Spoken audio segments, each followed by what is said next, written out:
En République démocratique du Congo, plusieurs acteurs appellent à un dialogue politique en vue de résoudre la crise sécuritaire, sociale et politique actuelle au pays. Le pavé a été jeté dans la mare par l'ACRN, plateforme soutenant Denis Mukwege, prix Nobel de la paix 2018, avant que l'idée ne soit fortement soutenue par Martin Fayulu, l'un des ténors de l'opposition politique en RDC, au PPRD et FCC de Joseph Kabila, l'ancien président de la République. Des acteurs ne sont pas du tout d'accord, mais pas aussi contre, même si nombreux restent prudents et méfiants envers le pouvoir de Tshisekedi. Faut-il dialoguer?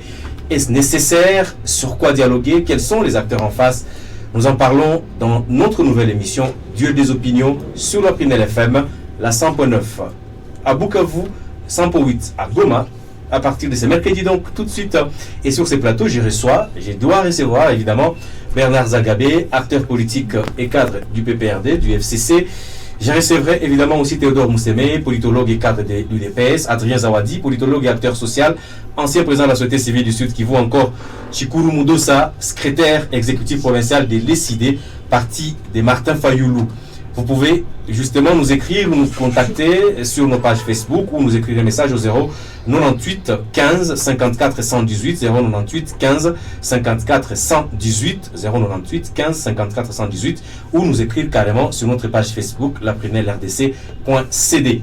Mais en attendant, nous allons parler de l'enseignement. Vous le savez, en RDC, la rentrée scolaire a été fortement perturbée dans les écoles publiques et surtout dans les provinces du Nord et du Sud Kivu. En tout cas, les enseignants ont décidé de boycotter la rentrée scolaire. Ils exigent notamment les paiements d'au moins 500 $ américains pour les moins gradés. Le gouvernement de la République démocratique du Congo a annoncé avoir entendu leurs préoccupations dans des échanges tenus récemment dans la capitale Kinshasa, ou évidemment à Kinshasa, sous les auspices du gouvernement national. Un montant évidemment a été annoncé comme celui soutenant la mesure de gratuité de l'enseignement des bases en RDC. Mais au Sud Kivu, les écoles restent vides. Les enseignants, notamment réunis dans les grands syndicats des enseignants, les SIECO, les SINECAT ou encore les SINEP, ont décidé carrément de boycotter la rentrée scolaire. Quelle analyse faire? Comment résoudre cette crise? Nous allons en parler avec un seul acteur de l'éducation dans ce studio. Lui, c'est Pacifique Chubaka, secrétaire rapporteur adjoint de la synergie des syndicats des enseignants du Sud Kivu. Je suppose que la synergie regroupe tous les syndicats, y compris les SINEP, les SINECAT, les SIECO et d'autres syndicats évidemment connus en République démocratique du Congo. Mais en attendant, nous allons justement saluer ceux des invités qui sont dans ce studio. Bonjour Bernard Zagabé, vous êtes président national des Gardiens du Temple, une plateforme proche du PPRD et du FCC. Vous êtes aussi cadre du PPRD. Bienvenue et bonjour à vous. Bonjour, cher honneur. Salut à tous les cadres et tous ceux-là qui croient en un Congo nouveau, un Congo fort, un Congo prospère, au centre de l'Afrique, sous le leadership du président honoraire Joseph Kabila Kabange. Merci Bernard Zagabé. Nous parlerons du sujet politique, évidemment. En attendant, nous allons parler du social. Pacifique Chubaka, je l'ai annoncé. Vous êtes du syndicat, effectivement, vous êtes secrétaire rapporteur des syndicats des enseignants du Sud Kivu. Vous êtes adjoint des rapporteurs. Bienvenue dans ces studios de la Prunelle FM. Merci, messieurs les journalistes. Bonjour d'abord à tous. Bonjour aux co-débatteurs. Bonjour aussi, c'est pas bonsoir aux enseignants qui nous suivent à ce net moment. Eh bien, les enseignants du Sud Kivu sont absents, totalement absents dans les classes. Et puis évidemment, dans beaucoup d'écoles publiques, on aperçoit des élèves dès la maternelle. La présence évidemment de l'école primaire est tout simplement, l'absence est tout simplement visible et la situation est tout simplement quand même très visible, elle est remarquable. Est-ce qu'on peut revenir sur les pourquoi, évidemment, de ces mots d'ordre de grève des syndicats des enseignants? Merci beaucoup. Je vais d'abord rappeler que ce n'est pas d'ailleurs seulement le Sud Kivu, mais c'est une affaire générale, parce que la grève est déclarée sur toute l'étendue de la République. Néanmoins, pourquoi nous sommes en grève? C'est parce que notre patience a trop duré. La patience a trop duré parce que c'est depuis 2019, lorsque le président actuel, Félix Antoine Tshisekedi, est entré au pouvoir, il a déclaré la gratuité, que nous avons accueilli à bras ouverts, nous comme enseignants. Mais malheureusement, nous avons constaté que, à la ligne où vont les choses, pendant les 5 ans épuisés, c'est l'enseignant qui est victime de cette gratuité, tout simplement parce que l'enseignant est condamné à enseigner presque gratuitement. Alors qu'il a aussi des besoins, il doit manger, il doit nourrir ses enfants, il doit scolariser les enfants. Donc il y a des besoins vitaux qu'il n'arrive plus à réunir. Et parmi toutes les résolutions prises avec le gouvernement, nous avons constaté que c'était tout simplement de la poudre aux yeux. Ils nous ont trompés du jour le jour. Et c'est comme ça que cette fois-là, nous nous sommes décidés de ne plus croire aux promesses. Et c'est comme ça que nous nous sommes décidés d'entrer en grève jusqu'à ce que les promesses du gouvernement soient concrétisées. Les promesses du gouvernement, c'est en termes de quoi? On a vu les enseignants aujourd'hui s'élever et dire nous voulons qu'on nous paye pour les moins gradés, en tout cas $500 américains. Sur quelle base? Et c'est sur base de cette discussion avec le gouvernement où vous vous dites c'est ce qui peut répondre aujourd'hui à nos besoins vitaux. D'ailleurs, les $500 c'est encore insuffisant. Mais nous avons pris les $500 sur base des accords tenus en 2019 à Mboué-la-Loge, au Congo central, où le gouvernement nous avait promis de nous payer par palier, et les derniers paliers devraient donner à l'enseignant les moins payés la somme de 1 500 000 francs congolais, ce qui équivaut actuellement donc à $500. C'est pourquoi pendant les négociations, nous avons exigé que le gouvernement honore cette promesse-là en nous donnant les 1 500 000 $. Malheureusement, à notre grande surprise, nous avons suivi le vice-premier ministre de la fonction publique qui a dit que l'enseignant est en train de demander l'impossible, que le gouvernement est incapable de nous donner cette somme-là. Et après, tout simplement, ils ont fini par nous communiquer une modique somme de $36, donc 100 000 francs. Et encore les 100 000 francs, ils nous ont dit qu'ils sont incapables de les payer en un coup. Donc les 100 000 francs, c'est à payer en 2 tranches. Selon eux, qui devraient nous donner 50 000 francs avant la rentrée scolaire et qui donnerait l'autre 50 000 francs après contrôle physique, parce que selon les gouvernements, ils supposent que les effectifs des enseignants jusque-là ne sont pas maîtrisés et qu'ils doivent faire une identification biométrique pour élaguer l'effectif. Mais curieusement, même les 50 000 francs, jusque-là, la rentrée a eu lieu selon le gouvernement le 2. Mais jusque-là, les 50 000 francs qu'ils devraient même donner avant la rentrée, jusque-là, l'enseignant n'a pas reçu cela. Donc c'est pourquoi nous nous sommes dit nous ne pouvons plus continuer à être trompés comme des petits-enfants. Nous restons à la maison tout simplement jusqu'à ce que le gouvernement aura les moyens pour permettre à l'enseignant de bien encadrer les élèves à l'école. Mais est-ce que vous êtes conscient que exiger quand même $500 à un gouvernement qui peine évidemment à répondre à plusieurs besoins de la République en ce net moment, est-ce que vous êtes conscient que cela pourrait évidemment paralyser le fonctionnement des écoles jusqu'à la fin de l'année, par exemple? Parce que si le gouvernement ne sait pas répondre, jusqu'où vous êtes capable de faire des concessions? Le problème, c'est d'abord la bonne foi. Notre gouvernement n'a pas de bonne foi. En annonçant qu'il donne quand même $36. Mais c'est depuis 2019 qu'ils nous promettent, sans réaliser. 5 ans épuisés, tout simplement, ils n'ont rien réalisé comme promesse. Ils n'ont rien concrétisé comme promesse. Et nous pensons que même les 50 000 francs, les 100 000 francs, c'est encore de la poudre aux yeux, c'est encore du mensonge. C'est pourquoi nous ne voulons pas qu'ils continuent à être trompés comme des petits-enfants. Imaginez-vous, lorsque vous dites que les $500 peuvent paralyser le gouvernement. Mais non. Le salaire que reçoit un enseignant aujourd'hui de 240 000 francs, c'est le même salaire qu'on recevait pendant qu'on avait un budget de 4 milliards. Mais aujourd'hui, ils nous chantent qu'ils ont un budget de 16 milliards. Alors imaginez-vous pourquoi on est passé de 4 milliards, ça veut dire qu'on a multiplié les budgets par 4 en quelque sorte. Logiquement, ils devraient aussi multiplier les salaires des fonctionnaires par 4, étant donné que le budget a quadruplé. Mais comment se fait-il que le budget est passé de 4 milliards à 16 milliards, mais pour la rémunération, c'est les statu quo. Mais pendant ce temps, nous apprenons qu'au niveau des institutions, quand même, ils ont bénéficié de l'augmentation budgétaire, notamment les députés, qui étaient par exemple au niveau de 9 milliards, mais aujourd'hui, tout calcul fait, un député coûte à la République $39 000 par exemple, parce qu'il a $33 000 plus des assistants parlementaires. Et donc ce n'est pas l'enseignant quand même qui doit être... C'est quand même des chiffres peut-être exorbitants par rapport évidemment à la loi des finances. Mais bon, peut-être qu'il y a d'autres frais qui arrivent, mais vous êtes aussi conscient, avant de donner la parole à Bernard pour un petit commentaire, que dans un contexte où il y a des milliers d'enseignants contre 500 députés, ça va être compliqué, même si on vous donnait peut-être la moitié du salaire des députés, même si on prenait la moitié de ce que gagnent les députés aujourd'hui. Qu'il les fasse d'abord. Qu'il montre de la bonne foi en disant, nous avons réduit les trains de vie des institutions, on a réduit les salaires, la rémunération du président de la République, du Premier ministre et tout son gouvernement, des députés, et voilà l'enveloppe que nous avons réunie et nous donnons ça aux enseignants. Qu'ils fassent ça et nous allons quand même voir qu'ils ont quand même une bonne foi. Est-ce que finalement ce n'est pas la gratuité de l'enseignement qui combatte les syndicats des enseignants? Nous ne pouvons pas combattre la gratuité parce que c'est nous-mêmes qui revendiquons au jour de jour, même à l'époque du PPR de pouvoir, on revendiquait toujours la gratuité. Ce n'est pas aujourd'hui que nous allons combattre la gratuité. Nous voulons plutôt accompagner cette gratuité, mais il ne faudrait pas que l'enseignant soit la victime de cette gratuité. Il y a des mesures quand même. Autant la gratuité est constitutionnelle, autant le salaire décent aussi est constitutionnel à l'article 36 de la Constitution. Et donc nous voulons que les gouvernements permettent à l'enseignant tout simplement d'avoir les moyens de vivre, de nouer, ne fût-ce que les deux bouts du mois. Tout simplement ce qu'on est. Pacifique Chubaka, vous êtes secrétaire rapporteur adjoint de la synergie des syndicats des enseignants au Sud Kivu.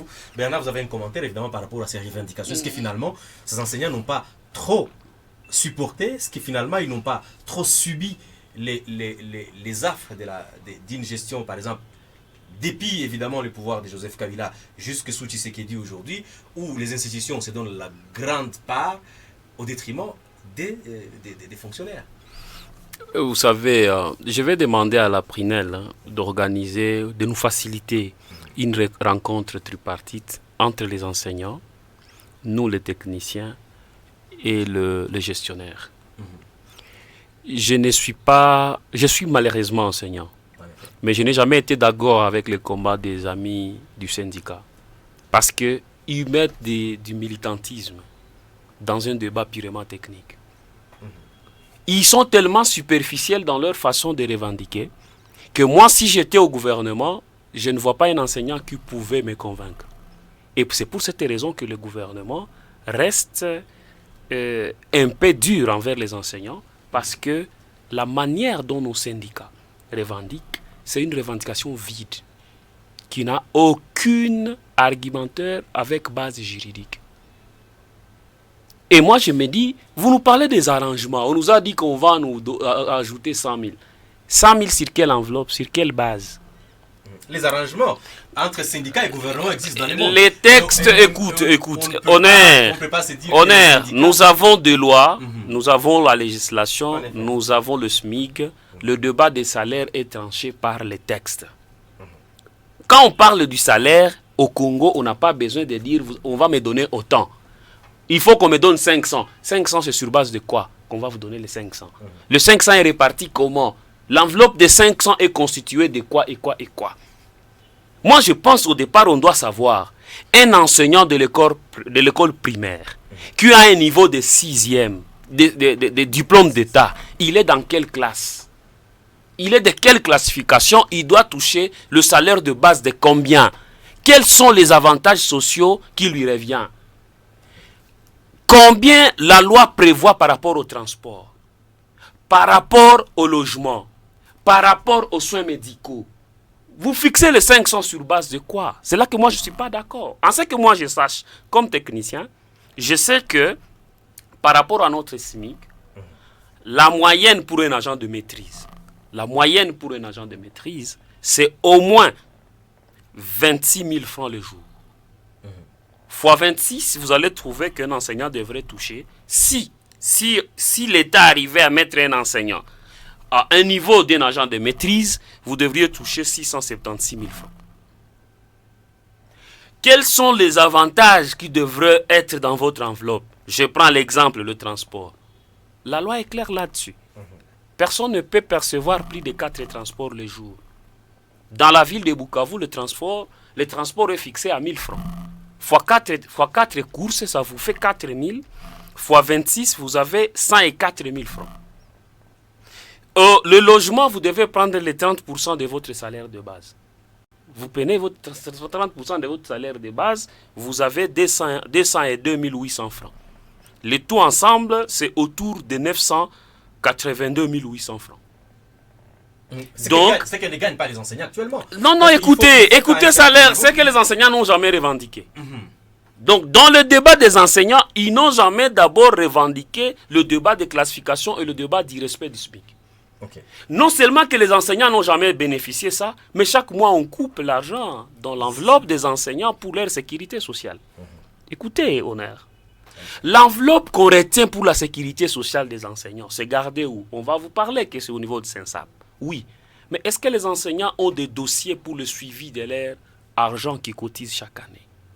Comment est géré? Est-ce que vous avez un jour entendu les syndicats des enseignants? Entre revendications, je pense. Est-ce que vous avez un jour entendu les enseignants demander où est notre argent, où sont nos fiches? Nous qui percevons l'argent chez PPL Mobile. Demain, si on entre en retraite, comment on sera pris en charge? Parce que vous devez avoir des bulletins de paye. Vous devez avoir des bulletins de paye. Demain, vous allez en retraite. On va vous solliciter 60 derniers bulletins de paye. Vous les aurez comment pendant que vous touchez sur PPL Mobile?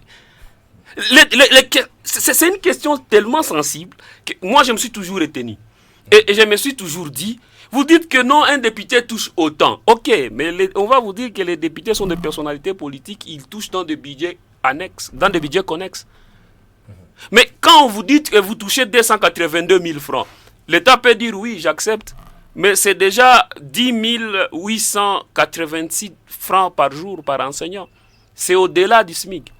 Si pour l'enseignant le moins gradé. Bon, disons, pour le manœuvre. Mais quand c'est déjà à 10 000, l'État peut dire non, c'est pas un manœuvre, mais il est au-delà du manœuvre. Voilà. Non, moi, je pense que les enseignants ne devraient pas fixer un taux de 500. Ce que vous préconisez, c'est une démarche plutôt technique et rationnelle. Oui, pour moi, je pense que l'État ne devrait pas fixer au gouvernement de donner par exemple $500, de donner par exemple $1000 ou de dire nous entrons en grève. Ça ne devrait pas être ça le débat des enseignants. Les enseignants devraient demander la mise en place d'une commission technique qui va travailler avec le gouvernement pour qu'enfin nous puissions savoir un enseignant de tel niveau, il est dans quelle classification, quels sont les avantages sociaux lui accordés, son salaire est calculé comment et comment son enveloppe devrait être orientée. Donc pour vous, c'est après le militantisme vers les... Oui, on met beaucoup d'émotionnel. Moi, je pense que dans le débat des enseignants, c'est devenu trop émotionnel. On y met beaucoup d'humeur. On se réveille le matin, on dit aujourd'hui, on ne va pas aller à l'école. Dans l'entretemps, on perçoit les salaires. Et vous avez 3 mois, depuis le mois de juin. Pourquoi vous n'avez pas engagé ce débat depuis le mois de juin? Chers enseignants, ce n'est pas juste, ce n'est pas correct. C'est une façon de se moquer de nos parents. Nous nous sommes battus pendant tout ce temps pour que la rentrée scolaire ait lieu. Pourquoi pas depuis le mois de juin, vous n'avez pas revendiqué? Vous avez été à Bibois, ça sont des arrangements. Et moi, je me dis, le gouvernement n'est pas obligé. D'ailleurs, en mettant en pratique des arrangements de Bibois, c'est en violation de la loi. Alors, parce que la loi prévoit déjà le calcul du SMIC. Parce qu'il y a des propositions qu'il faut faire pour qu'on trouve une solution au problème des enseignants. Peut-être que ça pourrait venir de ces plateaux. On doit d'abord... La question, c'est quoi? Est-ce que revoir la loi, est-ce que ce serait la première? La solution, c'est d'abord réfléchir la redynamisation du mouvement syndical des enseignants. Il faut d'abord que le syndicat soit constitué par les gens qui ont de la matière, qui comprennent qu'est-ce qu'ils doivent demander. Il faut dépolitiser les syndicats. Et après, il faut créer une opportunité de débat sincère. De débat sincère entre le gouvernement, les enseignants et, je peux dire, l'Assemblée nationale. Mais en ce moment, vous êtes conscient que c'est quand même dans la misère que ces enseignants qui sont censés... Écoute, Honneur, moi je suis technicien de la sécurité sociale. Je vous parle de ce que la loi prévoit. Je ne fais pas la politique avec l'état d'âme. Ah, vous l'avez toujours rappelé. Tu es enseignant, tu es de quelle classe, tu dois percevoir combien et le SMIC prévoit quoi. Merci Bernard. C'est à ce niveau-là que l'État a toujours été victime des revendications. Quelqu'un se réveille le matin parce qu'un ministre perçoit autant. Moi aussi enseignant, on me marginalise, je devrais percevoir autant. Mais dans ces enseignants-là, il y a le professeur d'université, il y a les professeurs ordinaires, il y a les professeurs associés, il y a les D6, il y a des licenciés. Mais il y a aussi ces débats des zones salariales. Finalement, les enseignants revendiquent quoi? Je ne suis pas d'accord. Je suis d'accord avec des revendications. Je ne suis pas d'accord avec la grève. Parce que même si on vous ajoute 500 000 francs, ce n'est pas ça le problème. Le problème, c'est au niveau d'abord de compréhension de vos revendications. Parce qu'on a vu des enseignants qui sont partis en retraite. Il paraît qu'ils ont perçu quelque chose. Je ne sais pas si ça, on va considérer ça, que c'est leur indemnité de retraite ou si c'est leur décompte final. Déjà, le gouvernement a mis en place une structure censée d'accompagner ces retraités-là. Mais est-ce que vous prenez des dispositions pour le suivi strict du dossier de chaque contribuable? Bon, déjà, l'institution a commencé déjà pendant qu'il y a des gens qui étaient déjà des candidats à la retraite. Il devrait y avoir des montants que l'État devrait verser pour eux pour qu'ils puissent bénéficier de leur retraite. Pourquoi vous ne revendiquez pas tout ça?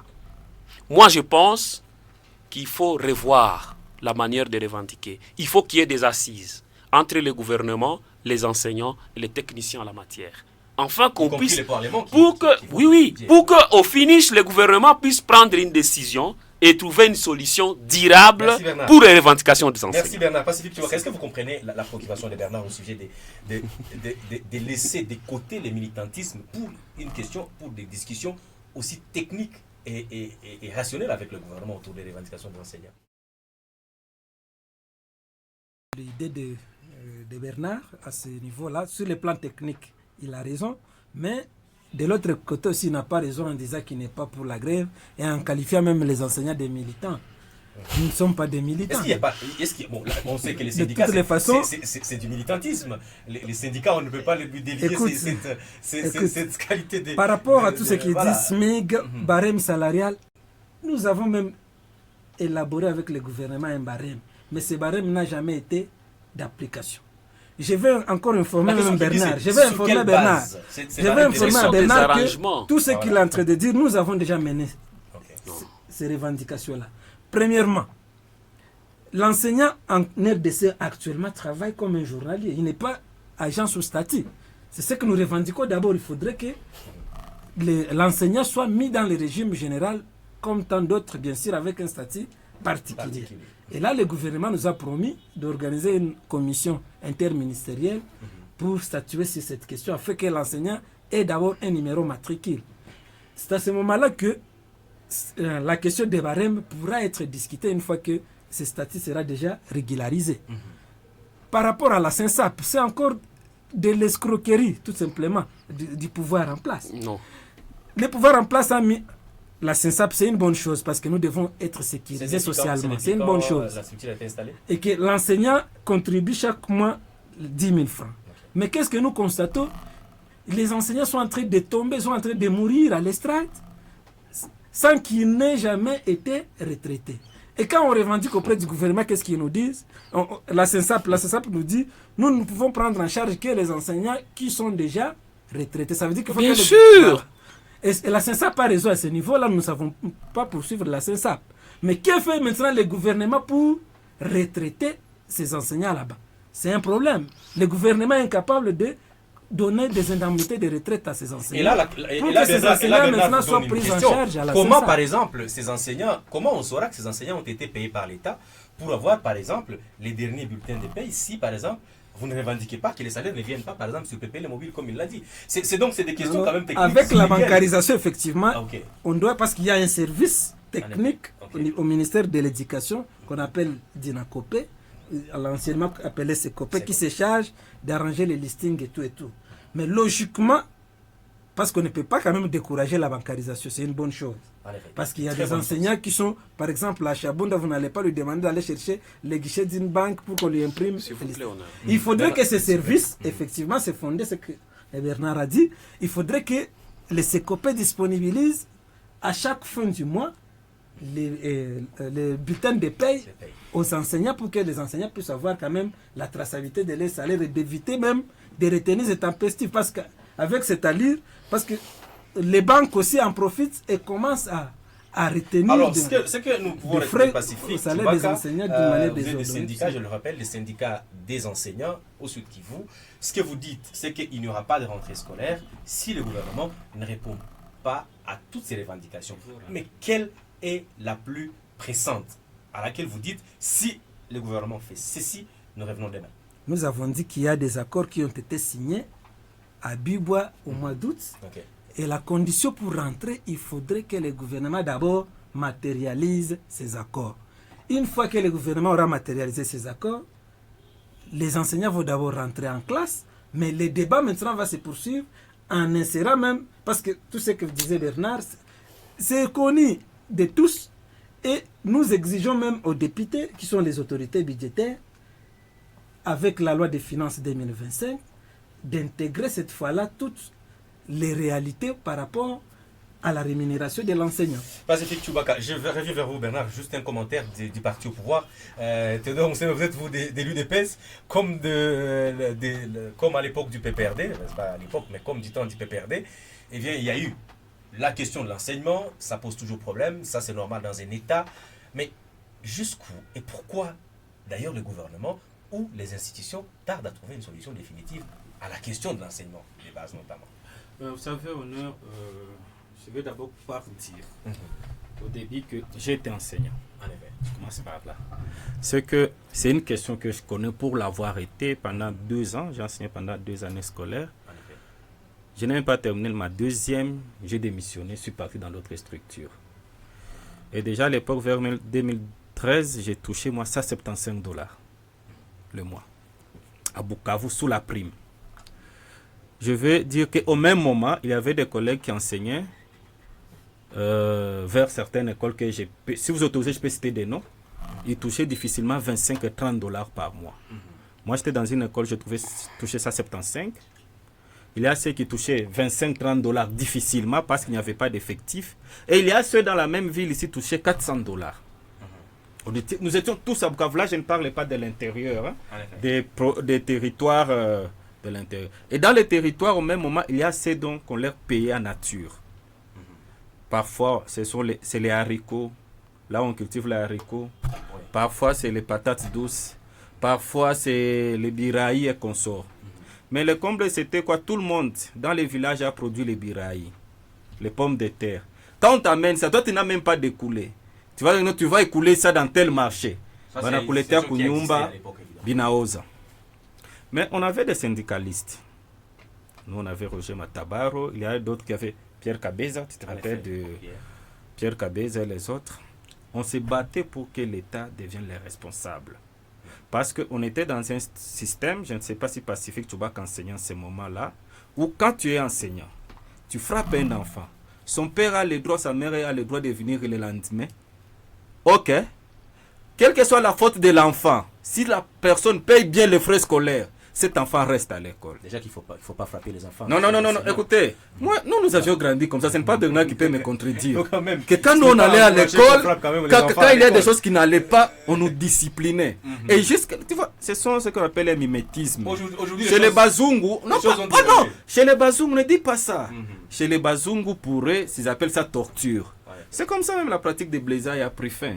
N'est-ce pas? Moi, je l'ai toujours regretté. J'ai été bléi. Et je trouvais que non, c'était normal. Même les chèvres, les vaches, même les poules, si tu amènes une nouvelle poule dans un poulailler, les autres poules qui sont là, cette nuit-là, vont les bléir. Même chez les animaux, ça existe. Mais nous, on a fait du copier-coller de l'Occident. On nous a amené à l'école. Il ne faut pas.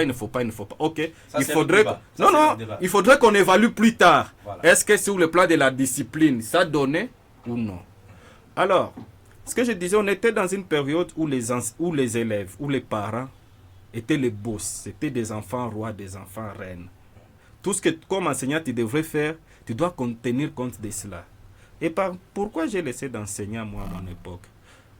Vous savez, quand il arrive à tel semestre, on vous dit que tous les enseignants du cours DSM, gymnastique, dessin, peut-être musique, vous êtes tous obligés de donner 7 dixièmes ou 6 dixièmes à tous les enfants. Le but, c'est quoi? Au premier semestre, s'il y a beaucoup d'élèves qui échouent, ils vont se décourager pour continuer le second semestre. Et plus les élèves se découragent, et moins on a l'argent de la prime, et moins vous êtes moins payé. Alors, nous enseignants, on s'est battu pour dire que non, ça ne doit pas continuer comme ça. Si l'État nous prend en charge, au moins nous saurons que notre boss, c'est l'État congolais. Et l'État a commencé à prendre en charge. C'est ce que j'ai dit, c'est comme ça qu'il y avait... C'était C'était ça le but des revendications. Ouais. Tu comprends un peu, non? En effet. Moi, je te donne une petite historique. Pourquoi les gens revendiquaient à l'époque? On revendiquait pour ça parce qu'on trouvait qu'il y a des enfants là. Tu peux arriver à la fin de l'année de libération. On vous dit non, écoutez, sur 1500 élèves que nous avions que 800 ou 900 qui ont réussi bien. Chers enseignants, s'ils diminuent comme ça l'année prochaine, ça sera compliqué. Ok, on les remonte jusqu'à 1200, 1300. Comme ça qu'on a un petit taux de perdition. Et puis là, toi, titulaire, on te dit rentre à la maison. Tu pars retravailler les bulletins pour remonter même ceux qui avaient 30 ou 40 ou 45. Ça, je dis, j'étais enseignant. Si Pacifique n'a pas été à le moment, et moi j'étais titulaire, j'ai mes... C'est dont j'ai enseigné, ils sont encore là. Mais dans mon école, on faisait... Non, je donne... Écoutez, je ne sais pas tu étais où, mais moi je te donne... Je vais revenir, vous savez, cette question est transversale. C'est que Bernard a dit militantisme, mais oui, ça peut... Aujourd'hui, il y a des gens qui sont syndicalistes, ils gagnent dans ça. Je sais qu'il y a des syndicalistes dans cette ville, dans l'argent où les enseignants cotisent, ils ont entre 5 000 $ par mois. Et ils roulent carrosse pendant que les mêmes enseignants sont ce qu'ils sont. Certains, pas tous, bien évidemment. Alors, vous savez, la question de les réclamations, c'est que d'abord un fait, toute personne a l'obligation de réclamer mieux. Ça, c'est un principe social normal. Peu importe la personne. Tu peux même être tel, tu as toujours besoin d'une augmentation. Et d'ailleurs, la législation sociale congolaise le prévoit qu'à chaque année, il y a un pourcentage qu'on doit augmenter dans ton salaire, n'est-ce pas? Pour dire que ça, ce n'est que normal. Les réclamations, les revendications, c'est juste. Cependant, se pose le problème, c'est quoi? Il y a un moment où on réclamait. Quand la gratuité est venue, elle a répondu à un problème, mais elle a créé d'autres problèmes. On a répondu à un problème, on avait maintenant besoin que ce soit l'État les responsables.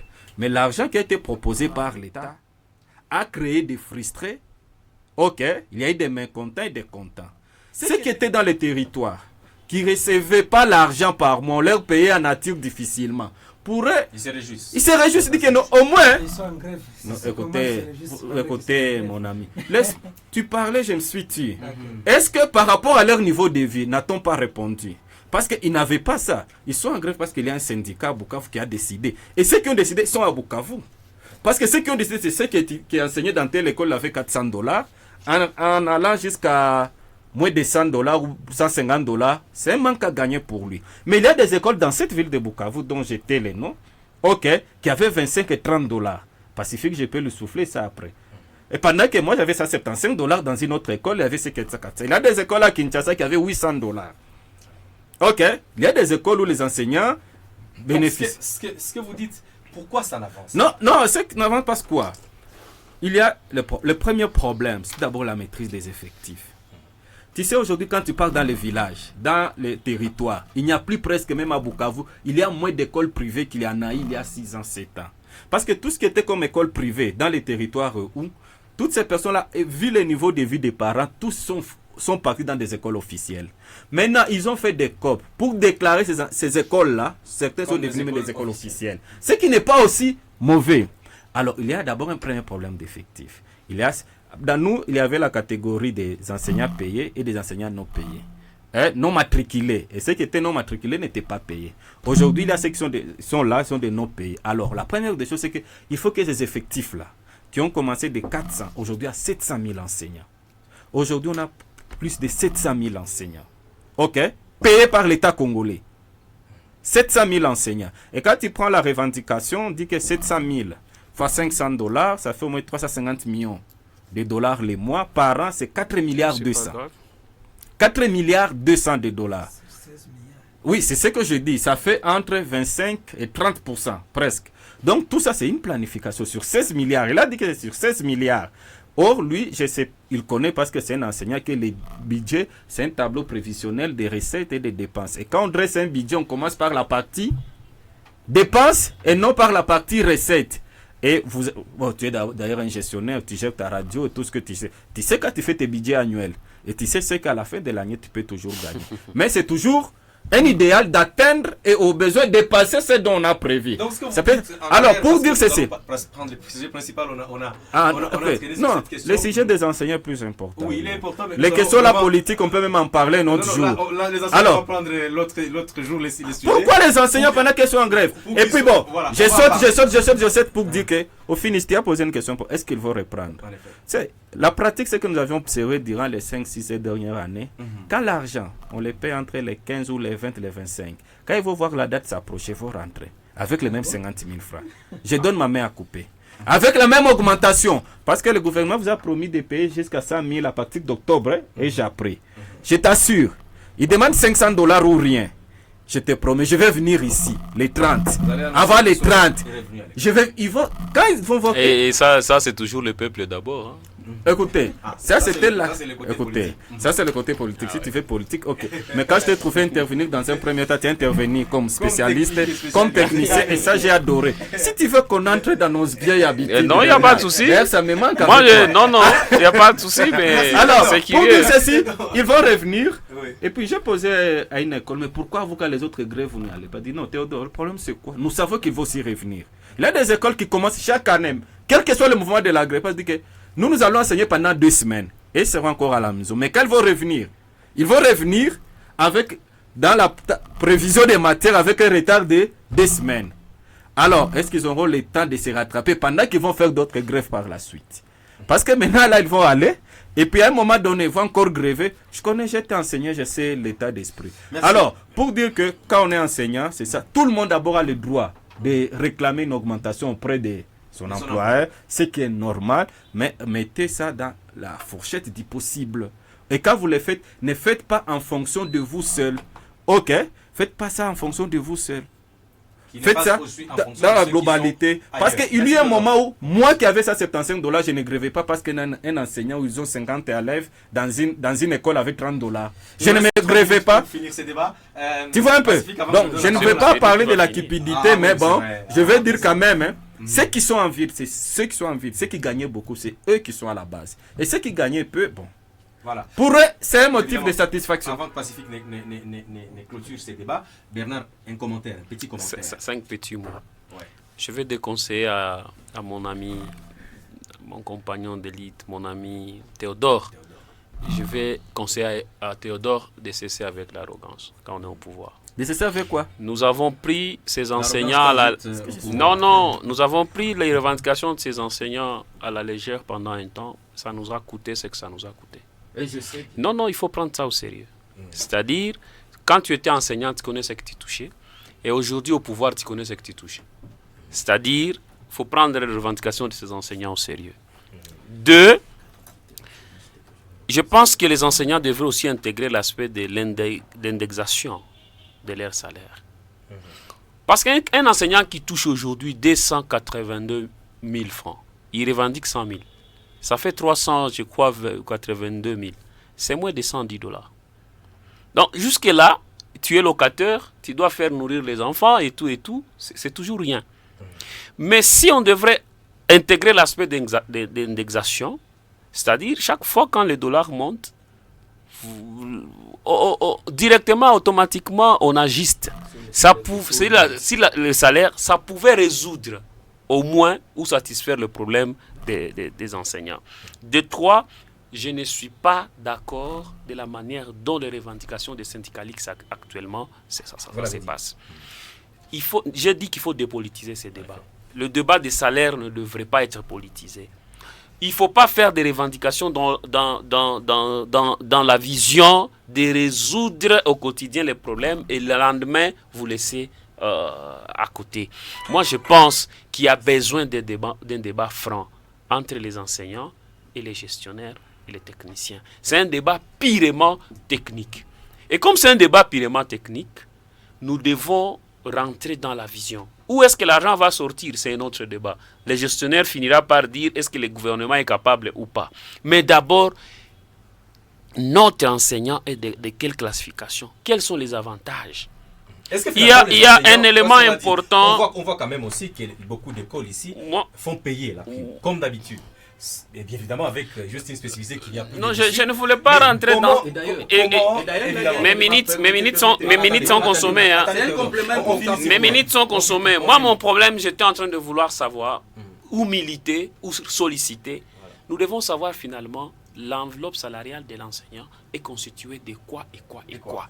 Et donc moi je me dis, nous devons revendiquer pour que les transports, le logement, la santé, mais aussi l'indemnité de vie chère devraient intégrer l'enveloppe salariale de l'enseignant. Parce que si on vous donne un montant forfaitaire comme indemnité de vie chère, ça pouvait compenser.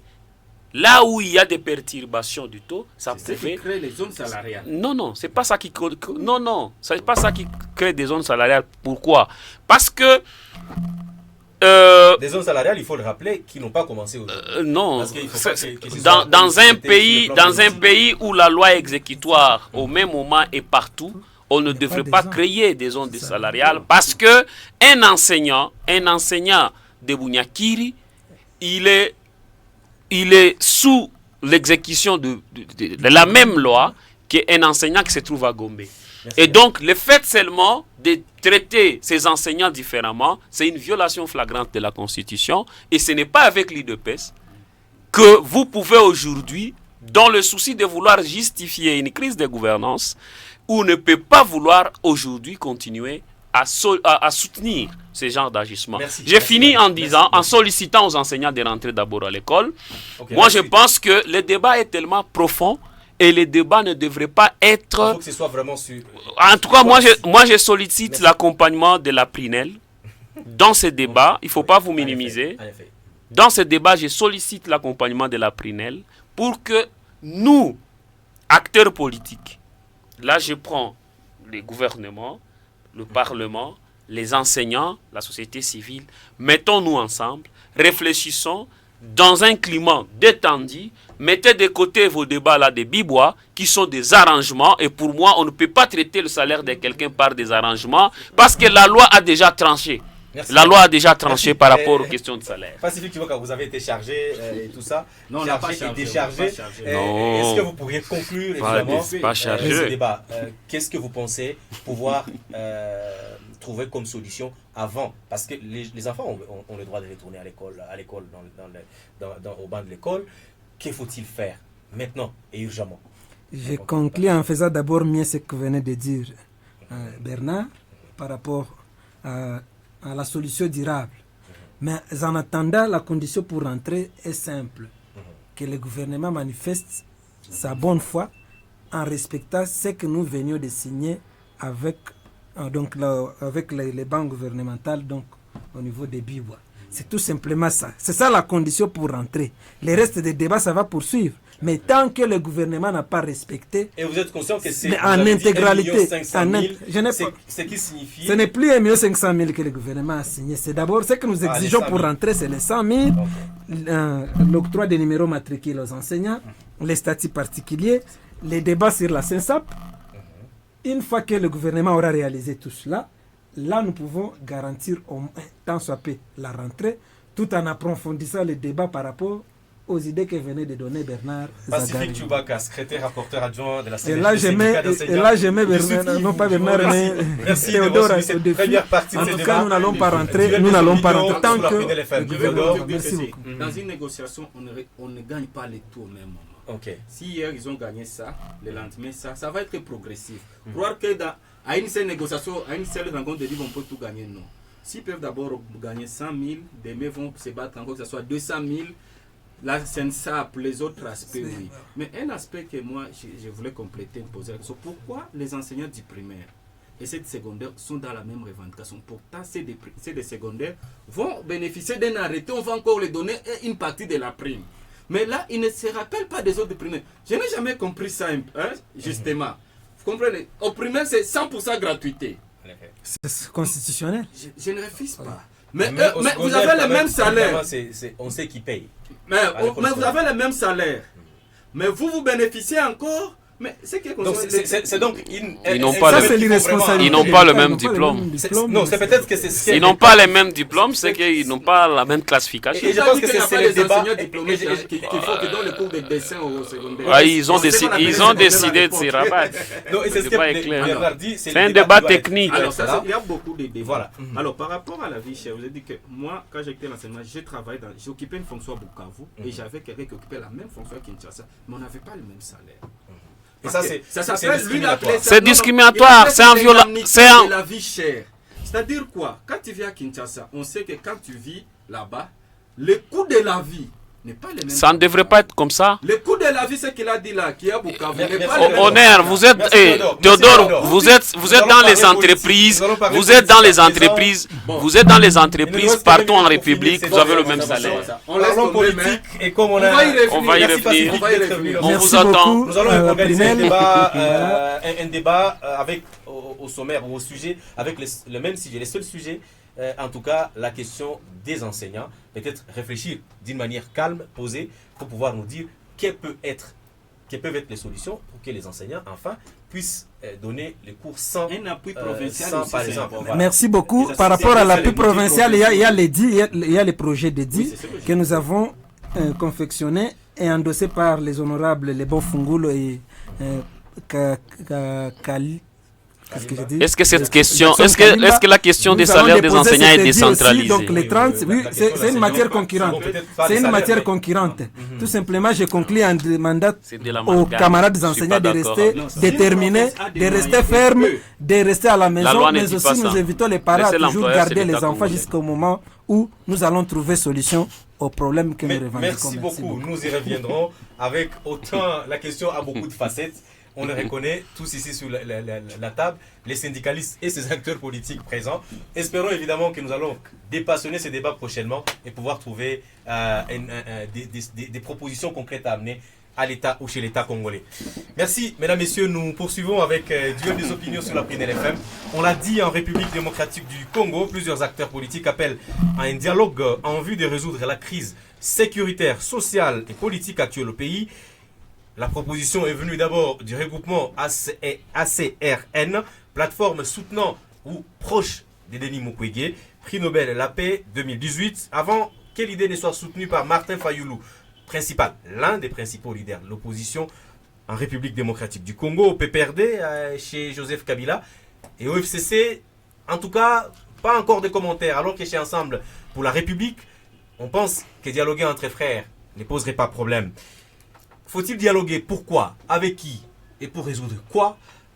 C'est la question pourquoi. Nous en parlons sur ces plateaux avec ces deux acteurs politiques, en tout cas des deux bords. Malheureusement, celui de décider n'est pas arrivé, mais nous allons en parler avec Théodore Moussémé et Bernard Zagabé. Bernard, comme vous étiez le premier à arriver sur ces plateaux, eh bien, vous avez suivi la demande de dialogue des opposants politiques. Cette fois, c'est eux qui réclament. On voit que les M23 et le Rwanda continue à nous faire du mal dans le Nord Kivu, malgré les négociations qui se poursuivent évidemment entre les officiels des deux pays. Eh bien, la crise, on le voit, sociale, prend de l'ascenseur. La crise politique, les acteurs politiques sont méfiants les uns envers les autres. D'ailleurs, Joseph Kabila, donné pour exilé, a été accusé par le président Tshisekedi d'être à la tête de l'AFC, de M. Nanga. Que faut-il faire? Est-ce qu'il faut engager un dialogue sincère actuellement? Et avec qui? Écoutez, nous ne sommes pas à l'opposition. C'est-à-dire un dialogue. Nous sommes dans la résistance. Ça, c'est les mots de Joseph Kabila. Nous laissons les débats des dialogues aux opposants. Ils ont été tous à Genval, ils ont été on ne sait pas où, ils savent comment ils dialoguent entre eux. Nous, nous sommes dans la résistance parce que notre ennemi commun, c'est celui qui attaque le Congo. Kabila était le premier à dire que la souveraineté nationale était menacée et que l'ennemi du Congo n'était pas les opposants à l'époque. L'ennemi du Congo était celui qui voulait à tout prix que le Congo soit coupé. On n'a jamais été compris. Les amis ont pris le pouvoir. Félicitations à eux. Ils ont promis tout. Mais ils n'ont pas si consolidé les acquis. Pourtant, Parce qu'ils n'ont pas si consolidé les acquis. Vous savez, la question sécuritaire dans toute forme de gestion, c'est une question très sensible. Et personne ne peut te dire que parce qu'il est lancé, il a des moyens, il est plus fort, il va maîtriser le périmètre sécuritaire. Il faut toujours qu'il y ait l'implication de tous les acteurs, de toutes les parties prenantes. Les amis opposants se réveillent le matin, ils nous amènent dans le débat de dialogue. Mais nous, on va dialoguer avec qui? Nous n'avons rien à donner au pouvoir actuel, on a tout donné. Nous n'avons plus le pouvoir et on n'est pas demandeur. Si vous êtes, par exemple, à la tête du mouvement des Nanga, peut-être que vous avez à décrisper la situation politique. Nous ne politique, pouvons même pas répondre à cette comme question parce que c'est une provocation et nous, on ne peut pas céder à des provocations. On ne peut pas céder le pouvoir pour devenir demain des rebelles. On n'est même pas commandeur d'emploi. Théodore gère tous les jours les opposants qui passent à Nyamoma pour venir solliciter des services. Pas les kabylistes, nous non, on ne peut pas le faire. Quelques-uns, oui. On est dans des plantations en train de planter des pommes, des choux, et ainsi de suite. Nous sommes dans la résistance. On n'est pas des commandeurs d'emploi. On va dialoguer avec les opposants, mais est-ce qu'on va dialoguer avec Deo Bizibou et son confrère Kabouya? Parce que s'il faut dialoguer avec l'IDPS, l'IDPS est déchiré. Comment on va dialoguer avec l'IDPS pendant que l'IDPS est déchiré? Mais est-ce que pour qu'on ne puisse pas tuer des gens à Makala, il fallait qu'il y ait dialogue? Nous devons savoir qu'il y a un problème de gouvernance. Ça, c'est un débat à part. Il y a un débat de crise de gouvernance. Il y a un débat d'une situation de menace contre l'intégrité de la République. Et c'est peut-être contre l'intégrité de la République. Ça, c'est un autre débat. En effet. Il y a un débat, je ne sais pas dire de crise de confiance au niveau diplomatique, mais on ne sent pas la sincérité diplomatique. On a l'impression évidemment que le pays on ne sent pas. N'a pas continué l'élan diplomatique. Non. Depuis, quand même. On ne sent pas qu'il y a la sincérité envers nos partenaires. On ne sent pas ça. On sent qu'à côté du président de la République, les gens refusent de comprendre que la situation est tendue. Et qu'au-delà des postes de fonction de gestion, nous devons hausser le débat. Pour d'abord sauver la République. Est-ce que ce n'est pas maintenant ça la nécessité de ces dialogues politiques? Non, je vais y arriver. On ne peut pas demander le dialogue aujourd'hui et arrêter les opposants demain. C'est une chose et son contraire. Celui qui doit demander le dialogue, c'est celui qui gère. Okay. C'est celui qui doit constater qu'il y a un ça ne va pas. Mais on demande le dialogue aujourd'hui, mais on nous dit qu'il y a des autorités militaires qui sont parties au Rwanda pour réfléchir avec les autres et regarder comment on va traquer les FDLR. Demain, on va encore nous dire qu'il y a des jeunes Ouazalendo qui ont été confondus à des FDLR et qui ont été tués. Et donc, c'est de l'amalgame. La République, on ne sait pas là où on est aujourd'hui. Nous pensons que l'unique personne qui ait raison et qui comprend le vrai problème de ce pays actuellement, c'est Joseph Kabila. L'unique personne qui comprend les problèmes, c'est Joseph Kabila. Vous allez tout faire pour ne pas reconnaître ce qu'il représente. Nous, on vous observe. Mais je pense que les amis devraient comprendre que ça ne sert à rien de créer un climat de méfiance entre les deux acteurs majeurs. Notamment Joseph Kabila et Félix. Si dialogue devrait y avoir, aujourd'hui, c'est entre Kabila comme individu et le président Félix. Les deux personnes sont capables de nous apporter solution. Les deux personnes. Les autres, on sait que c'est une question de problème de positionnement. Quelqu'un a fait une conférence hier, il a dit qu'il n'a pas été satisfait par rapport à des députés. Ça, c'est un problème de gestion de postes. Nous, on n'est pas là. Nous, on réfléchit la République. On ne réfléchit pas fonction. Zagabe n'est pas en train de demander du boulot, non. Merci, Zagabe est en train de demander que la République fonctionne. Et là, vous pensez que ça devrait se passer entre les deux personnalités. Et quelqu'un qui demande le boulot, vous me demandez, moi, de m'asseoir avec lui pour réfléchir le problème de la République. Nous pensons que l'unique personne qui comprend le problème, c'est Joseph Kabila. Vous ne voulez plus de sa barbe blanche, il n'y a pas de problème. Mais on attend que les amis puissent continuer à commettre des dégâts, et au finish, ils finiront par venir nous chercher. Merci Bernard. Quoi qu'il arrive, ils finiront par nous chercher. Ça prendra Nous n'avons pas de problème. Okay. Nous, on a déjà géré pendant 18 ans. 2018, ce n'est pas la fin du monde. Bernard, en 2018, ne viendra pas demander... En 2028, Bernard ne viendra pas demander le boulot. Tant que Kabila sera dans la résistance, Zagabé y sera. Ça prendra le temps que ça prendra, je resterai résistant. Merci Bernard Zagabé. Théodore Moussémé, vous comprenez aujourd'hui, est-ce que vous avez compris l'argumentaire de Bernard Zagabé? La crise, elle est profonde, vous le reconnaissez, vous également en tant que parti au pouvoir. Parfois on dit que l'UDP c'est juste pour vous tacler, que vous êtes au pouvoir et à l'opposition. Mais au même moment, est-ce que finalement ce n'est pas le pouvoir qui veut négocier avec l'opposition en passant par des opposants? Est-ce que ce n'est pas finalement un président Tshisekedi qui s'est dit, j'ai déjà, comme on dit, au Kinshasa on dit, a tout déjà bordure, et s'est dit, mais je ne peux plus demander qu'on négocie.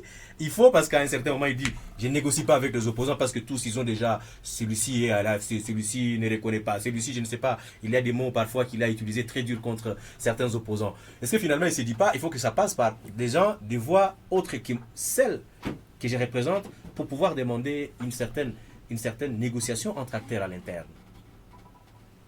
Vous savez, Et pourquoi ça ne se ferait pas officiellement par lui, comme le dit Bernard? Bon, vous savez, d'abord c'est malheureux qu'on fasse ces débats sans qu'il y ait quelqu'un de décidé. Malheureusement. Ou de Mukwege alors, comme c'était ou ma consort. On se retrouve avec Bernard, qui disent qu'il ne demande pas le dialogue. C'est que sur leur parti, sur le plan officiel, l'a dit. Mais au finish, il dit quand même qu'il faut qu'il y ait un dialogue entre Tshisekedi et Kabila. Il dit que sans cela, rien n'ira. Bon, comme les amis ne sont pas là pour nous donner les termes de référence de ce dialogue, et quand toi tu dis qu'il y a crise profonde, il faut dialoguer. Sur quel sujet? C'est exactement ça la vraie question qu'on doit se poser. On dialogue, oui. On est africain. Dialoguer, c'est une vertu. L'arbre à palabre, c'est africain. Mais il doit y avoir aussi des sujets. Mais cela n'interdit pas que les gens qui se trouvent sous un arbre de discuter sur tel autre sujet. Mais il y a des moments où ils se disent qu'aujourd'hui on est là. Tout le monde doit être ici à 17h pour résoudre X, Y, Z problème. La question de l'agression rwandaise par exemple, sur le territoire congolais. Les manques on sent qu'en RDC, alors qu'on se bat contre le Rwanda, les acteurs politiques se déchirent à l'interne. Est-ce qu'on ne trouverait pas d'abord ce qui nous unit peut-être autour de ces dialogues? Tu sais, ça c'est le haut doigt pour que je m'y mette. Et là, moi, ça ne dépend que de moi. J'ai déjà fait une réflexion interne. Et ce qui manque à beaucoup de pays africains, et même certains pays occidentaux. Vous savez que le président Roosevelt meurt en 1945. Harry Truman le remplace.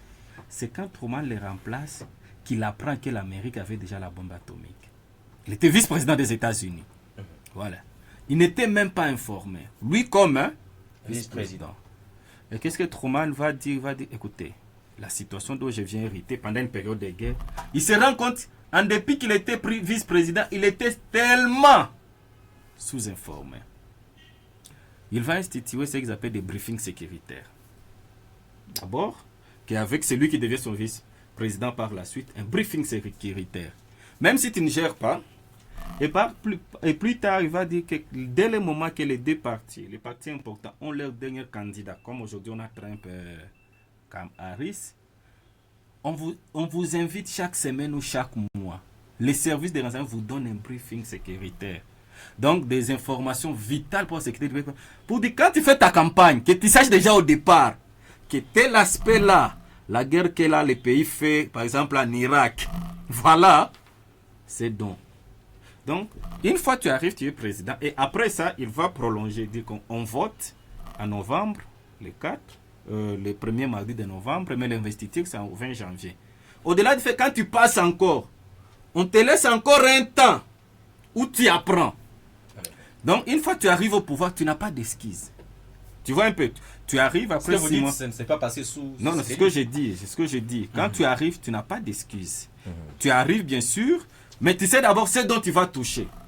X, Y, voilà là, ce que je vais modifier, améliorer comme ma politique. Et voilà. Mais ce qui se passe en Afrique, c'est que quelqu'un, avec toute ma bonne foi, j'arrive, je deviens président, je deviens gouverneur, je deviens ministre, même maire de la ville. C'est en arrivant, en prenant la fonction que je découvre certains aspects. Les problèmes... Alors, tu vois un peu, c'est ce que je dis. Okay. Parce que le problème, c'est ce que tu dis là.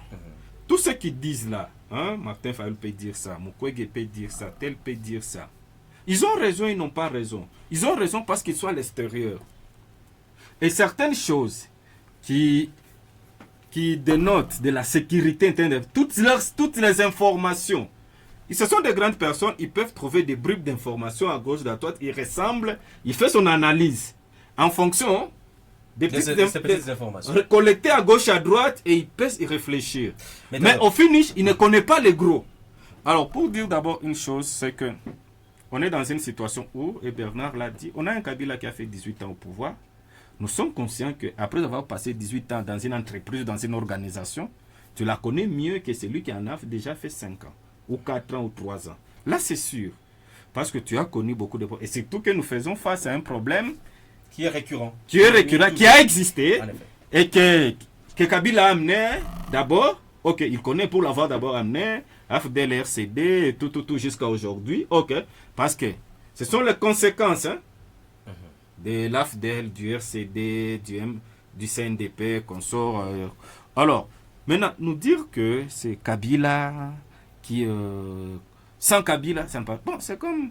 Il y a un adage swahili qui dit que Moutou n'ont pas tiens Mbouze n'ont fini Kamba. C'est ce que Bernard a dit. Que vous avez le pouvoir, mais tu n'as fini Kamba quelque part. Et comme on a fini, donc tu es de mauvaise foi. Si tu es de mauvaise foi, est-ce que soit tu es complice? J'espère que tu as compris ce que j'ai dit.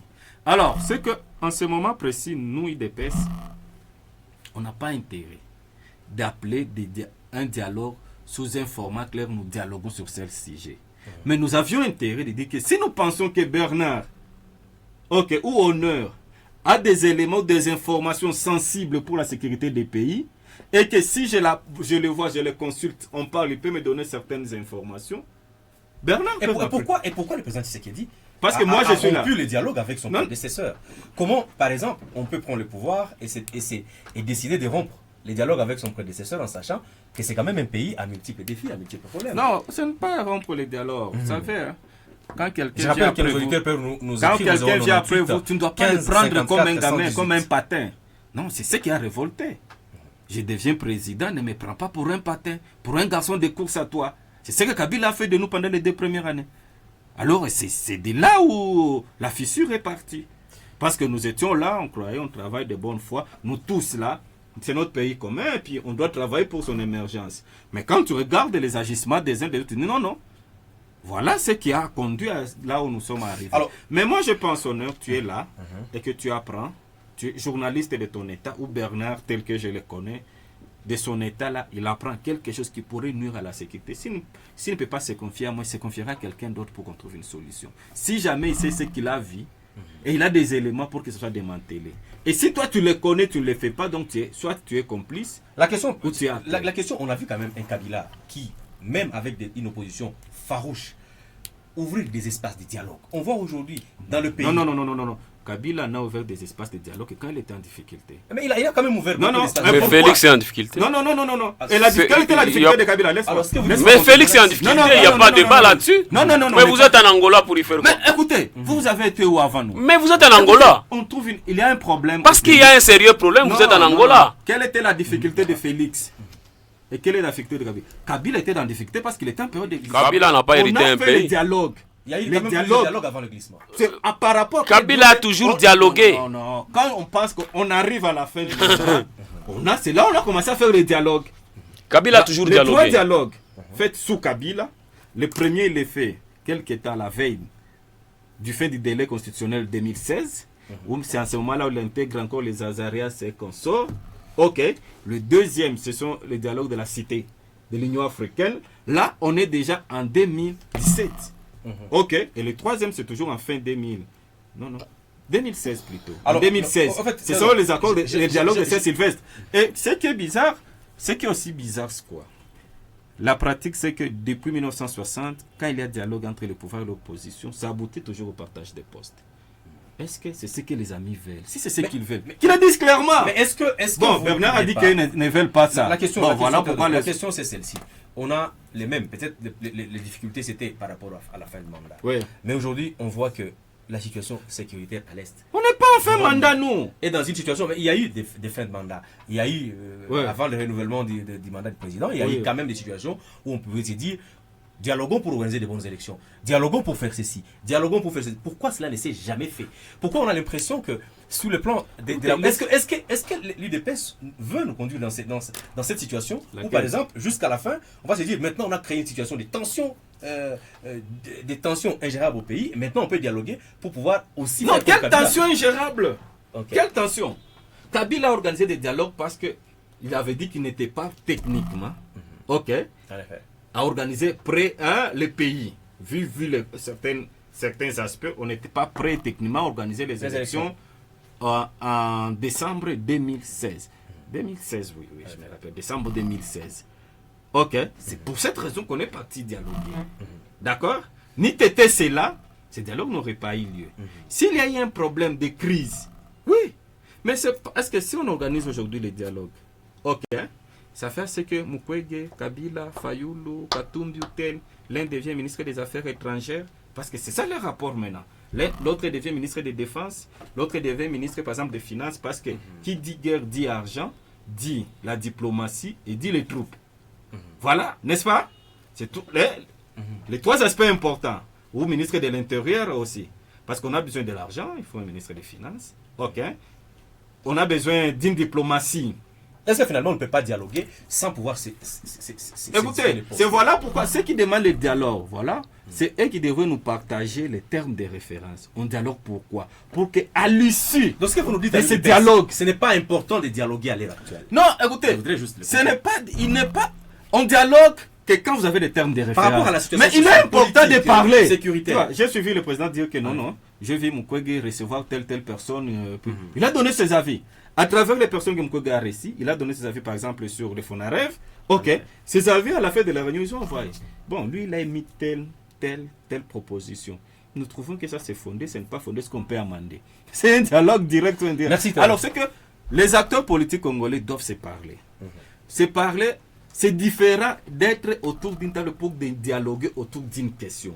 Si moi, Tshisekedi, j'estime que Mukwege, en matière de violence, par exemple, viol, tout ce qui est... Et vous pensez qu'à l'heure actuelle, avec la rupture de confiance, il est possible que les acteurs dialoguent? Si je pense que, en matière de sport, je dois appeler Katumbi, je l'appelle au téléphone. Allez, merci ce n'était normal. Merci Théodore. Bernard, vous avez un commentaire. Parce que la question pour l'UDPS, on sent il n'y a pas de matière à débattre. Non, l'UDPS est sursaturé avec des problèmes internes. L'UDPS ne comprend pas ce qui se passe au pays. Non. Bon, retiens ça. Continue d'abord. Parce que jusque-là, le débat au niveau du secrétariat général, rien n'est coordonné. Ça fait que les amis ne sont pas informés. Mais je ne peux pas tolérer. Je peux accepter que tout le monde parle ce qu'il veut à l'IDPS, pas Théodore. Parce qu'il est parmi les rares personnes qui sont ou qui devraient être informées. C'est écrit des dernières minutes, je peux tolérer qu'il dise ça, pas Théodore. Parce que lui connaît que les commissions ont travaillé, ça fait 3 ans que les commissions ont fini le travail par rapport à ces dialogues. Et il le sait. Je n'aime pas trop parler par rapport à la politique, parce que je ne suis pas un petit enfant en politique. J'ai reçu l'instruction claire de rester calme. Dans la résistance. Mais Théodore connaît que des travaux en commission ont été effectués et les rapports existent. Maintenant, nous sommes dans la phase de la praticabilité. Donc, il faut trouver comment... Je ne vais pas le dire, mais je te dis, je suis en face de quelqu'un qui est informé sur ce qui se passe, comment ça a été machiné, comment ça a été monté.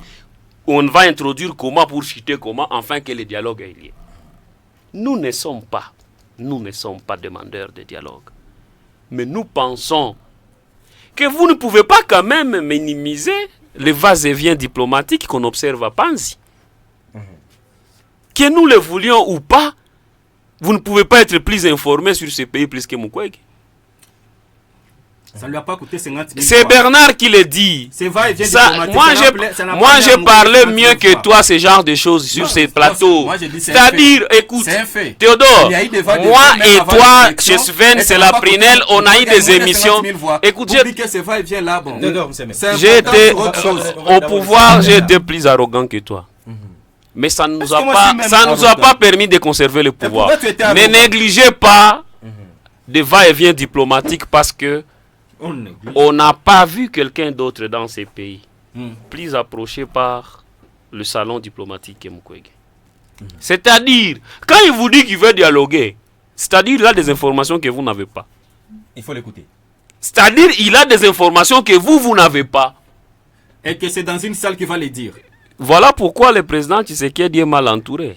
Parce que si toi déjà tu es arrogant comme ça, ceux qui sont au-dessus de toi, ils disent quoi?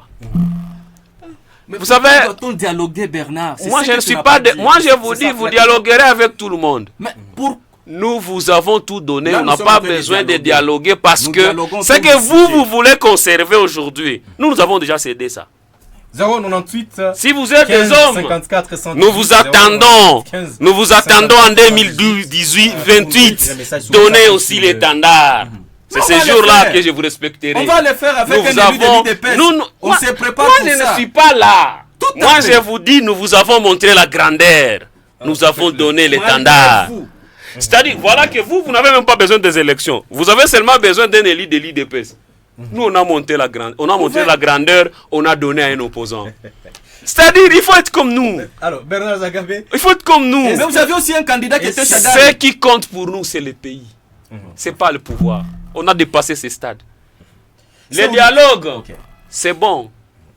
Mais nous sommes en plein dialogue à Luanda. Le Congo dialogue déjà avec le Rwanda à Luanda. On le sait que les couloirs de négociation a été ouvert. Tu vois que c'est là que c'est compliqué. Nous dialoguons à Luanda, on refuse de dialoguer à l'interne. Pendant qu'ils ont géré, qu'ils ne dialogueront jamais avec le Rwanda, mais ils sont en train de dialoguer. Il y a des commissions déjà, tripartites. Non, écoutez. Les États-Unis viennent d'échanger des prisonniers. Je ne suis pas en train de recevoir. Je ne suis pas en train de recevoir des injonctions. Écoute, la diplomatie. Ici tu n'es pas au bureau. Mon ami Théodore, tu n'es pas au bureau. Ici tu n'es pas en train de donner des injonctions. Tu parles à Bernard. C'est-à-dire, cher ami, nous dialoguons. Mais avant d'aller dialoguer à l'étranger, on devrait dialoguer. Finir d'abord sur quelle question? Il n'y a pas de question à dialoguer parce que rien ne va. C'est-à-dire, dialoguons sur les je n'ai pas à vous dire, bon, on va dialoguer alors sur la crise à l'IDPS. Parce que, oui, on va alors dialoguer sur la crise à l'IDPS. Comme ça, on va gérer vos problèmes. Comme vous êtes incapable de gérer votre pays. On doit dialoguer sur la grève des enseignants. Non, crise à l'IDPS. Dialoguons quand même sur la crise à l'IDPS. Parce que quand même, quand on parle, quand on regarde tout ce que vous nous causez comme peine, je pense qu'il faut qu'on réfléchisse encore sur le débat du statut de votre pays. Ce que vous dites, c'est que tout le monde, en vérité, comprend la nécessité qu'il faut dialoguer. Non, Bernard, la question Bernard, lundi, mais sur quoi on va dialoguer? La crise est profonde, on est au-delà du dialogue. Nous pensons, que s'il faut dialoguer, ce n'est pas avec ceux qui sont au pouvoir aujourd'hui. Parce qu'ils n'ont pas de capacité de dialoguer avec nous.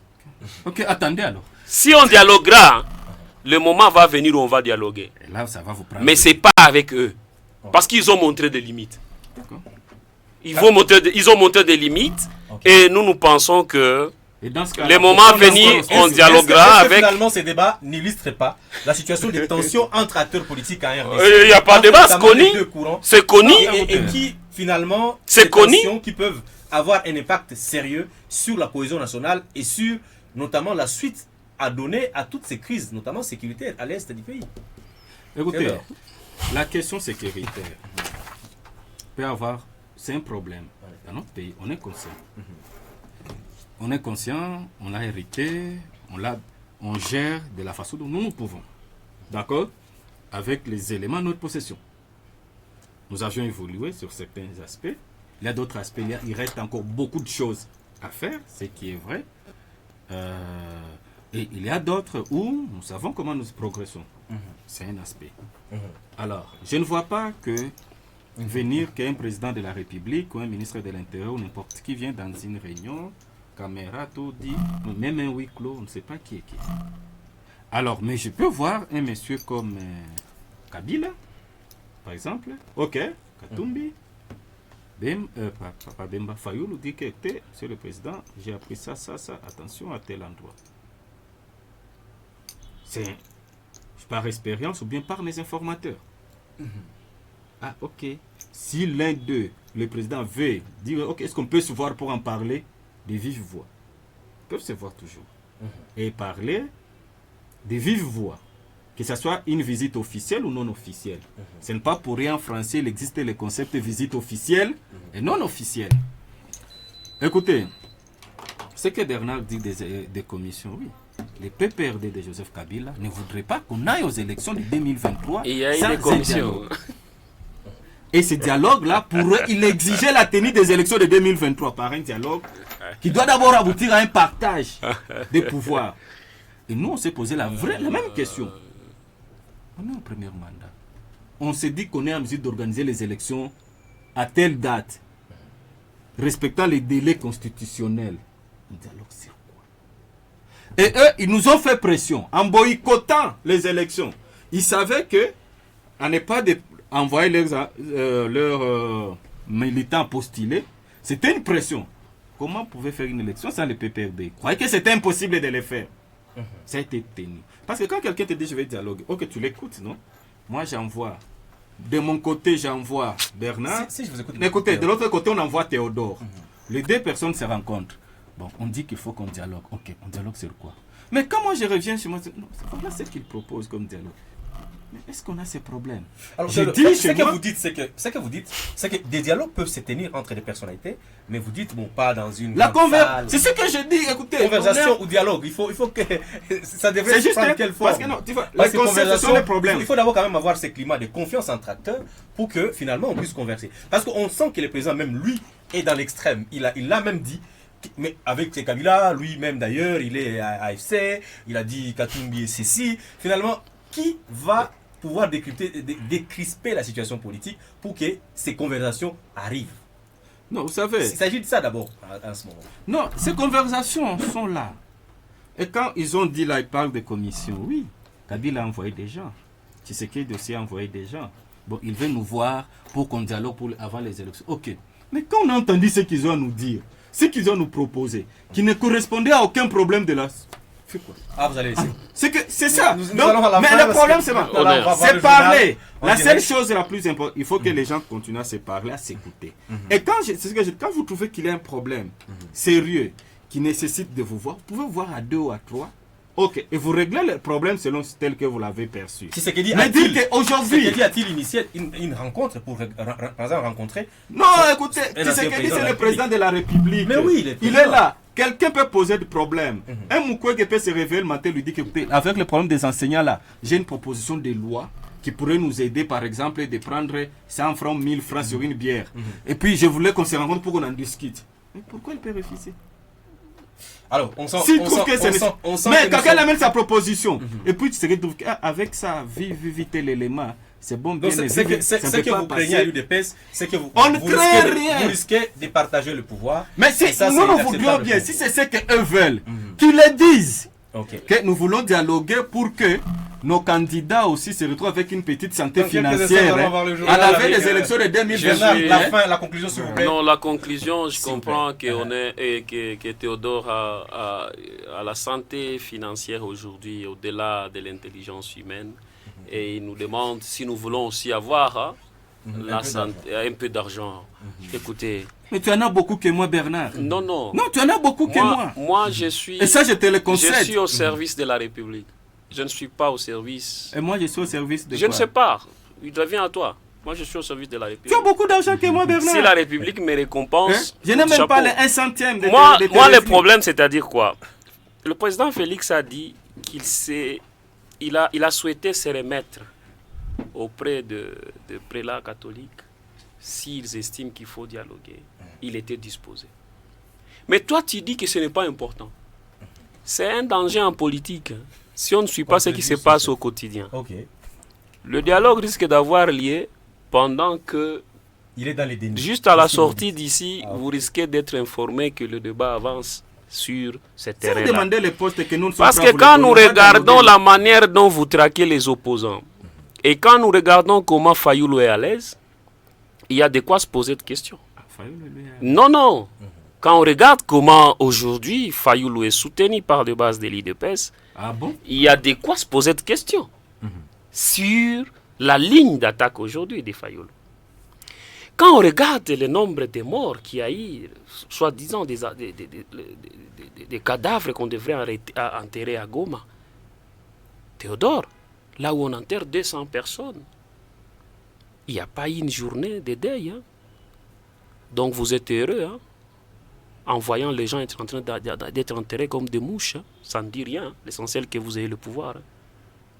Nous n'avons que le Congo à protéger. Kabila n'a pas de fortune. S'il faut vous laisser ce pouvoir éternellement pour que le Congo reste uni, nous on le fera. Pourvu que le Congo ne soit jamais divisé. Nous vous avons donné le pays, il n'y avait pas le M23. C'était une question réglée. On n'avait pas encore tué les gens à Makala quand on vous a donné le pays. Mais on tuait chaque jour les gens à Béni. Je m'excuse. À quoi mouf? Je m'excuse. Je ne vais pas vous agiter. Je ne vais pas vous énerver. Non, vous devez assumer. Vous n'avez pas en mesure d'organiser les élections dans un certain parti de ce pays. Vous n'avez jamais écouté. Parce que là, il y avait une sécurité. Écoutez, moi je vous attends. Je vous attends. Parce que je comprends que tu fais une amnésie sélective. Je vous attends organiser. Je vous attends organiser les élections. Je ne t'ai pas connu comme ça. Je vous attends organiser les élections. Non, je ne t'ai pas connu comme ça. Tu es un garçon intelligent et il ne faut pas décider. Je sais, aujourd'hui, au moins aujourd'hui, tu souffres parce que tu as toujours rêvé un Congo bien gouverné.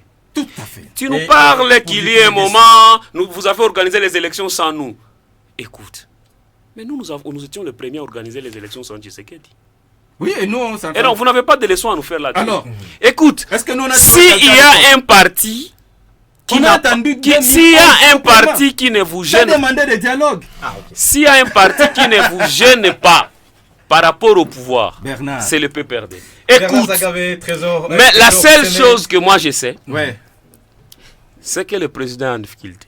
En 30 secondes, ton point de vue. Le président est en difficulté parce que vous voyez le pouvoir au lieu de voir le problème.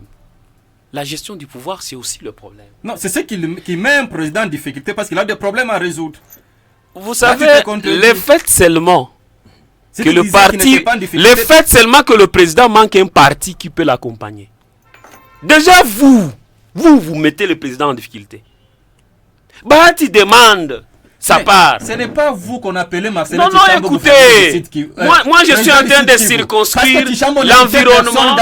Je suis en train de circonscrire l'environnement politique dans lequel le président de la République fonctionne. Merci. J'ai écouté. Non, c'est pas une vitalité. C'est une menace. Non, ça nous concerne. Non, c'est une menace contre la République. C'est une menace contre la République. Vous avez démontré le limite. L'UDPS nous a que vous n'avez pas été à la hauteur et je pense que nous n'avons pas besoin, en tout cas nous n'avons pas besoin d'échanger avec vous. En face de nous il n'y a pas d'interlocuteur. Nous pensons que nous ne sommes pas des demandeurs. Vous n'êtes pas à la hauteur de dialoguer avec nous. Complètement fini pour cette émission, la première des duels des opinions sur la Prunelle FM, la fréquence autour de l'agenda jeunesse, paix et sécurité. Mesdames, Messieurs, merci de nous avoir suivis en direct de Bukavu sur toutes nos plateformes en ligne, notamment sur Facebook, Twitter ou encore sur YouTube. Merci de continuer à nous suivre sur le www.laprinelrdc.cd ou le www.laprinelrdc.com, le www.laprinelverte.com. Continuez à suivre l'actualité en continu sur toutes nos plateformes et tout de suite vous allez suivre le journal avec Madame Claudine Kitoumaïni à la présentation. Je vous laisse en compagnie de nos programmes et on se retrouve donc demain à 16h avec le même plaisir. Au revoir. Au revoir. Au revoir.